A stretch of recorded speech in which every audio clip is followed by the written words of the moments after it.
You have all the potential to achieve what you want, but being tired is making it 10 times harder, and it's not your fault. Oh my gosh, school is like a full-time job, plus you're expected to do extracurriculars, and after school you have to study and do homework. It's honestly crazy how much you're doing, so pat yourself on the back for making it this far. This is one of my most highly requested videos. You've been asking me how to study even when you're drained of energy.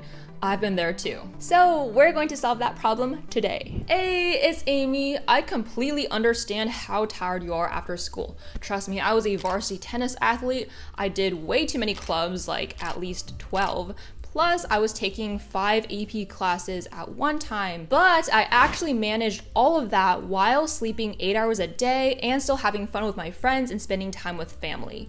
How did I do it? Well, by the end of this video, you are going to fully understand how to tackle your work even when you're super tired. Make sure to watch the complete explanation for each tip because just one little detail could unlock your solution for your particular situation. Let's go! Make a decision. You come home from school and you're so tired that you feel like you just can't start homework. What do? You're faced with a decision of usually 2 options. 1, you can rest, or 2, you can push through. If you're absolutely too tired and that's the problem, then the thing you decide is to make yourself less tired. The key here to get less tired is not to scroll, because scrolling on your phone or playing video games will honestly just make you more drained of energy. Using your phone or social media to rest is unproductive, but different kinds of rests are productive. For example, self-care. Before taking this rest, this break,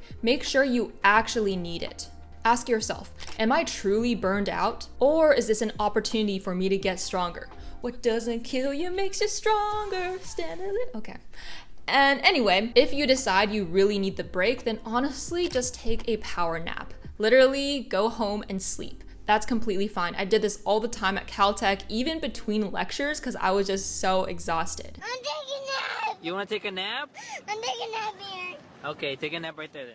You can also go on a leisurely walk, take a bath, just kind of find ways that recharge yourself. One of my ways of making myself less tired is kind of counterintuitive, but it's to do a quick workout, because when I had tennis after school or basketball, after practice, I'm actually more energized than if I come home directly after school. The other option is push through. If you can't fix how tired you are, or you actually don't need to fix that, then remember progress is greater than pace. Study and do homework anyway, but go easy on yourself. If you can't or don't rest, then little, slow progress is better than not moving at all. There's a wise Chinese proverb, I don't know how to say the Mandarin right now, but it means it's not about being slow, it's about standing still. If this old wise saying tells us that constant progress is better than speed, then we should better listen to it.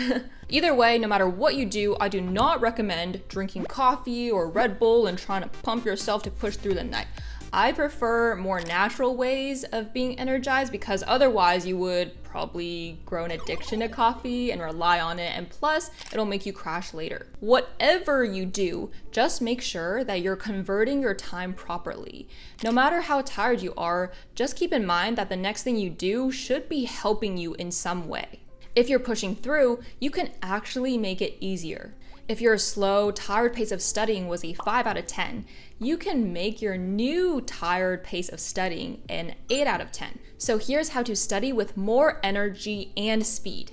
The greatest threat to success is not failure, but boredom. You're more tired if you're bored. When I read a few pages of the textbook, I'm falling asleep already. So at Caltech, even when I was sleep deprived because the curriculum is one of the hardest in the world, I was energized and had fun doing my problem sets when it was with friends. So the key is to find some way to make your studying more fun and effective. Efficiency is key to everything, like I always preach. You do this with active studying, not passive studying. Passive methods are things like reading the textbook, scanning your notes, copying notes, or highlighting. You've asked me, what if I can't study with friends though? Well, there's this amazing free study tool that I've recently discovered. It's called Thea. I've actually made a community post telling you about this recently. That was not sponsored. I just had to share the tool Thea Study with you as soon as possible so you could use it and start benefiting from it. And you already commented about how helpful it was when you tried it, so the proof is in the pudding. I've seen a lot of study tools over the years and when I was in school, but I have not seen a tool as cool as Thea because of the way they help you do active recall for any class you can think of. To start, just type in a subject, for example, psychology, and then it's gonna ask you to describe what you're studying. So I'm just gonna put Freud because he's the founder of psychoanalysis and a must-know in any psychology class. The Socratic method is one of the most effective ways to study, and Thea literally uses this method by giving you quizzes. In Smart Study, you can directly be using active recall, and after answering each question, you're gonna be able to see the answer explanation immediately. Reviewing that explanation will optimize your retention of that information, so it's much harder for you to forget it. Like, look at how quickly all of these practice questions were automatically generated for you. You can select the difficulty. You can also pick what kinds of questions you want to prioritize. No more time wasted on making flashcards because boom, Thea provides anything you need for that subject you want. Plus there's the test feature. I highly recommend mock tests because so many of you told me that you're stressed during tests. So doing this practice will ease the potential anxiety you get.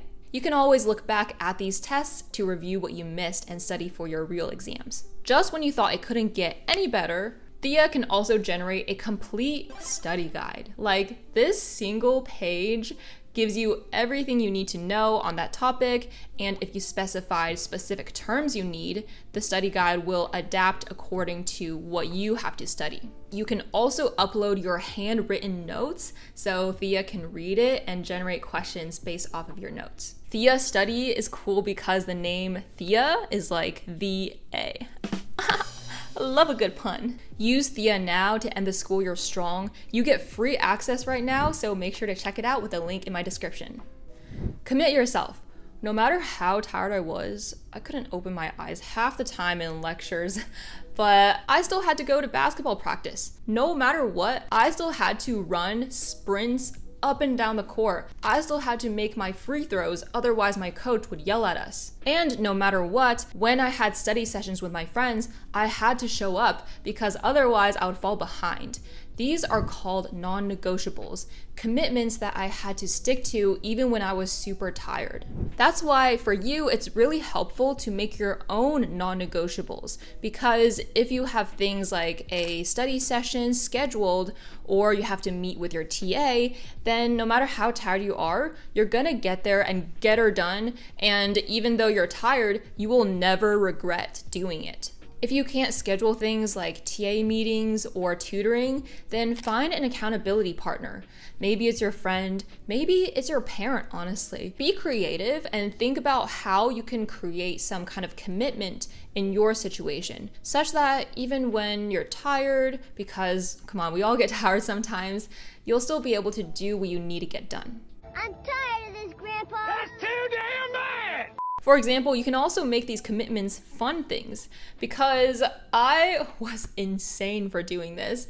I really wanted to go to dim sum with my friend, and the only time she had was this like Sunday morning, and I had to take my organic chemistry test. It's a take-home test from Caltech, and I woke up at 5 a.m. by my own choice to take it. Was I tired? Yes, but I still made that choice myself because of that fun commitment I had. I'm so insane for that, honestly. I cannot do that again. Tackle your root cause. Are you overloading yourself? Imagine that you're spreading your energy over 10 things instead of just 3. Of course you're gonna be more tired because when you're switching between those different things you're doing, that's gonna take more energy for your brain to register the new thing you're doing. And it's gonna take more time to switch between them. I found that if I focus too much on one subject, I start to get a little punchy. This way, when I hit Bolshevik Revolution overload, I just shift over here and oh, hello, Anne Boleyn is going down. And then when that gets too depressing, it's right over to calculus. The key to making things easier when you're tired and to make yourself less tired is focus. So I explain focus in this video, so you can check it out after. But overall, see what things you can say no to. Hi, I'm Nellie, and today we're going to learn a new word. It's called no. It's really hard as a people pleaser, as I am myself. I'm trying to get better. And I honestly have FOMO all the time. I struggle saying no, but I had to be strong with that. Like in high school, I was doing way too many clubs. In Caltech too, I had too many commitments. So eventually I had to have an intervention with myself. Like, if you want to take care of your body and do school and sports well and still have fun, you're gonna have to make the tough decisions to cut some things out. Not only that, but be your own coach and evaluate how you're taking your breaks. Are the ways you're taking your breaks making you more tired? So similar to point 1 from earlier, between your study sessions, if you pull out your phone, is that making you more tired and even less motivated to start your next study period? You're so determined and motivated, so it sucks when being tired is holding you back. Therefore, put yourself first and combat the problem. Choose a different way to take breaks. For example, stretch, because that'll get your blood flowing. Overall, just make sure that you're constantly evaluating your specific situation and tackling the root of the problem, not just the symptoms. Remember that everyone is tired. Everybody gets tired. There are always days where we wake up and we're like, oh, do I have to get out of bed? Or like, oh, so much stuff to do. But that's life. Everyone has their own things they have to work toward, because then they can't put food on the table, you know? That helped me keep going, because if other people are tired and still working hard, then that means I can too. That means you can too. Great job! Did I miss anything? You are also super, super smart. So if you have any tips yourself of how to study even when you're tired, then make sure to leave a comment so your other A team members can benefit. Remember that I was successful in school and healthy because of the holistic approach. So keep learning how to improve your mindset with other videos on my channel. Remember to check out Thea with a link in my description, completely free right now. Let me know what you think, and I'll see you next time. Ooh, love you. Peace. Guess what? I was just drinking tea. Oops, dripping. Oh my gosh. Be not afraid of going slowly, only of standing still. Literally the same Chinese proverb from the beginning of the video. Oh.